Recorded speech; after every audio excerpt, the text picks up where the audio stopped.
Dari mana sih sebenarnya sumber penghasilan seorang dosen itu? Mau tahu jawabannya? Ayo kita bahas. Assalamualaikum warahmatullahi wabarakatuh. Assalamualaikum warahmatullahi wabarakatuh. Kembali lagi dengan saya di channel saya. Nah, pada video ini saya akan secara khusus membahas terkait dengan sebenarnya dari mana aja sumber penghasilan dosen itu ya. Untuk mungkin ada teman-teman yang saat ini sedang bermimpi besok-besok saya mau menjadi dosen. Jadi ini biar ya sharing aja ya. Tetapi saya tidak menyebutkan nominalnya ya, karena itu semua tergantung dari personal masing-masing ya. Karena setiap dosen memiliki penghasilan yang berbeda-beda. Oke? Tapi yang saya akan jelaskan pada video kali ini, saya akan menjelaskan secara general di mana semua dosen itu pasti akan memiliki penghasilan seperti itu, ya. Yang pertama dulu, tentunya kalau penghasilan pertama adalah bersumber dari gaji, ya.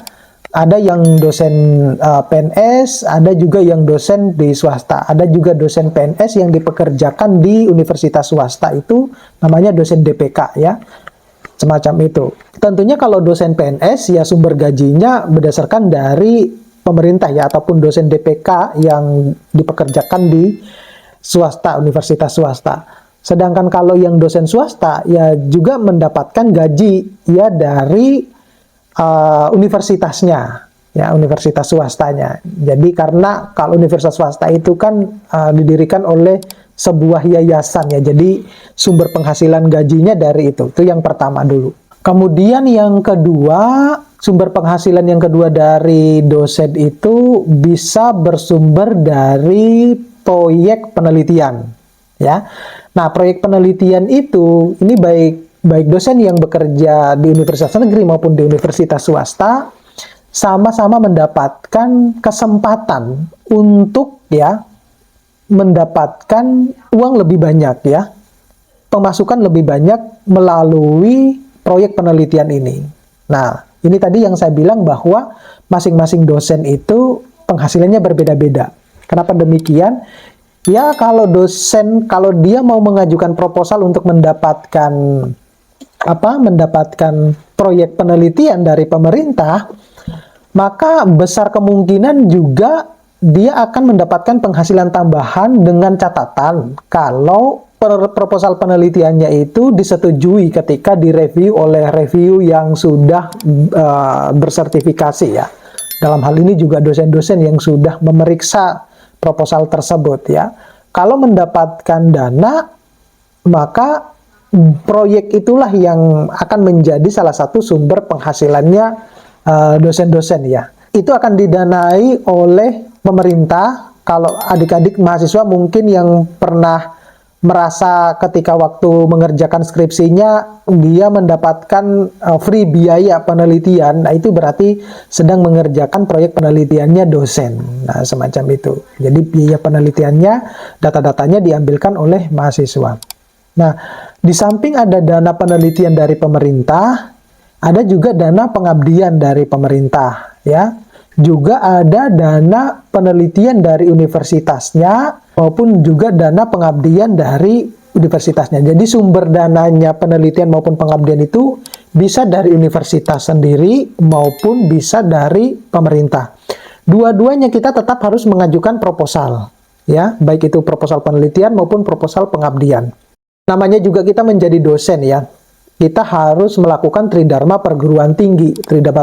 Tridharma perguruan tinggi itu ya kita harus mengajar untuk bidang satunya, bidang duanya melakukan penelitian, kemudian dipublikasikan ke jurnal, baik itu nasional maupun internasional, kemudian melakukan pengabdian kepada masyarakat sebagai implementasi dari ilmu yang kita dapatkan, kemudian kita share ke masyarakat, kemudian ada penunjang. Penunjang itu ya kita misalnya mengikuti seminar, mengikuti pelatihan-pelatihan yang lain yang untuk berfungsi atau bertujuan untuk meningkatkan skill kita di bidang yang lain gitu ya, semacam itu. Jadi itu sudah ada dua sumber.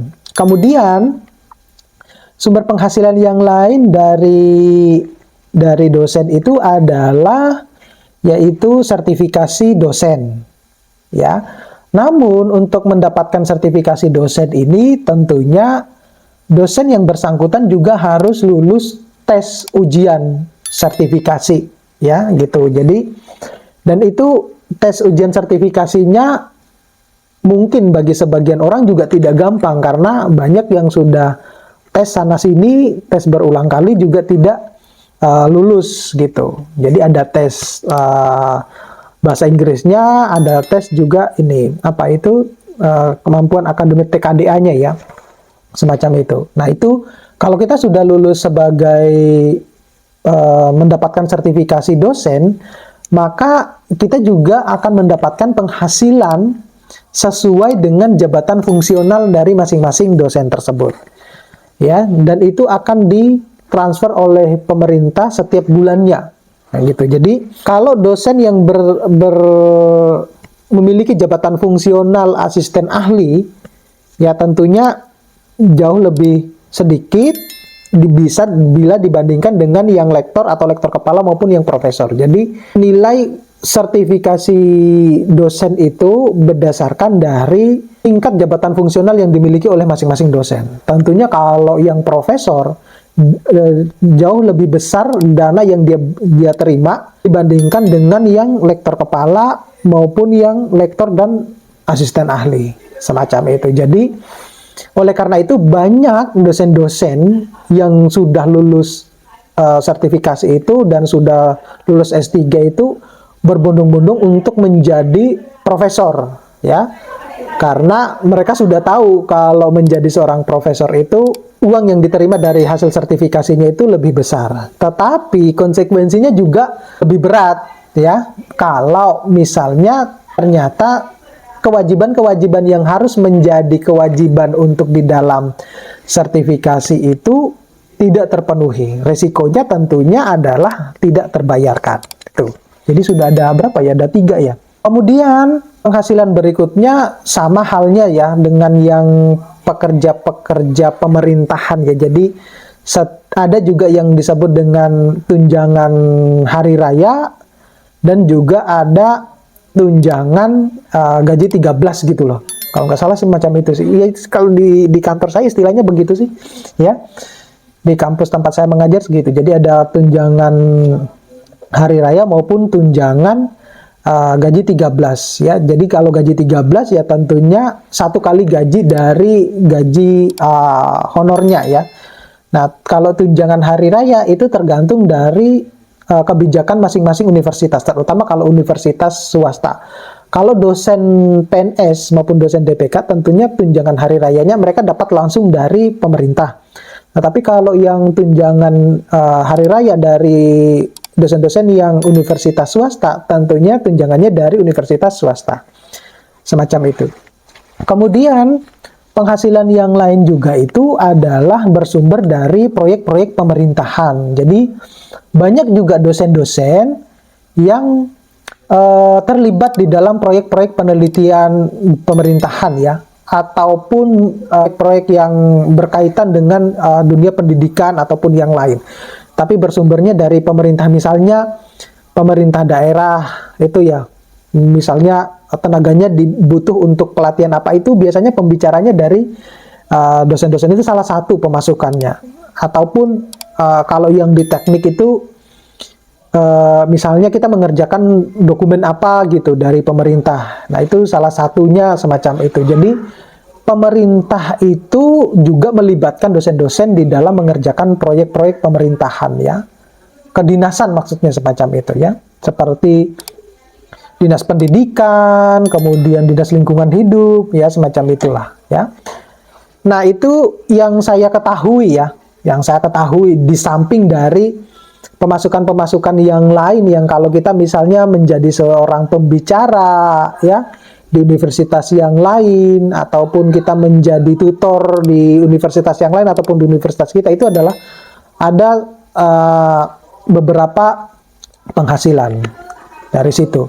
Kemudian ini juga kalau kita menduduki jabatan tertentu di kampus, nah itu juga penghasilannya jauh lebih tinggi dibandingkan yang tidak menjabat.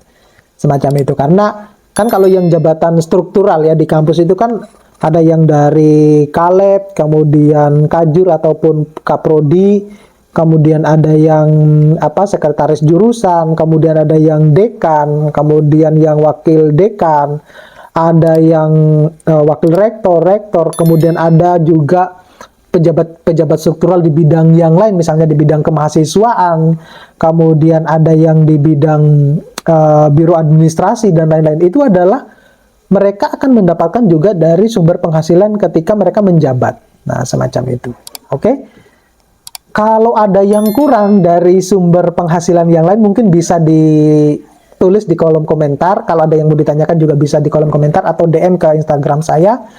Bagi teman-teman yang baru mampir di channel saya, jangan lupa untuk subscribe, like, share, dan komen. Dan jangan lupa untuk menonton video saya full. Terima kasih. Saya akhiri. Assalamualaikum warahmatullahi wabarakatuh.